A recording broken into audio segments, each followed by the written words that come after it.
ګرانو کتونکو السلام علیکم. زه محمد سلمان همدرد د حق غږ پښتو چینل خبري لنډیز کې ستاسو کوربه اوس تاسو پام را اړوم د مهمو خبرونو لنډیز ته. ملګري ملتونه وايي افغانستان له بشري ناورین سره مخ دي. د ملګرو ملتونو د کډوالۍ عالي کمشنري په یو راپور کې ویلي چې روان کال د جګړې د شدت له امله لسګونه زره افغانان بېځایه شوي دي. د سرچینې په خبره روان کال د جنوري میاشتې راهیسې 270,000 کسان له خپلو مېنو بېځایه شوي دي. د بهرنیو چارو وزیر حنیف اتمر له خپل پاکستاني سیال سره د لیدنې کې ویلي چې پاکستان دې د طالبانو پناه ځایونه او مالي مرستې بندې کړي او دغه ډله دې د سولې جدي خبرو ته وهڅوي.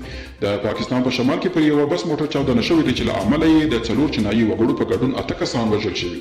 رویټرز خبري اژانس ته یو پاکستاني چارواکي ویلي چې دغه چاودنه په بره کوهستان سیمه کې پر هغه بس موټر شوی چې شاوخوا 10 چینایي انجنیران یې د ډاسو بندي سیمې ته انتقالول. او کاناډا کې د یو کرین د راغورځېدو له امله نامعلوم شمېر کسان مړه او ټپیان شوي دي. دا پیښه تېره ورځ د یاد هیواد په بریټیش کولمبیا ایالت کې هغه مهال رامنځته شوه چې کله یوه جوړېدونکې 25 پوړیزه ودانۍ ته ولاړ کرین په سلګونو کارګرانو راپرېوت.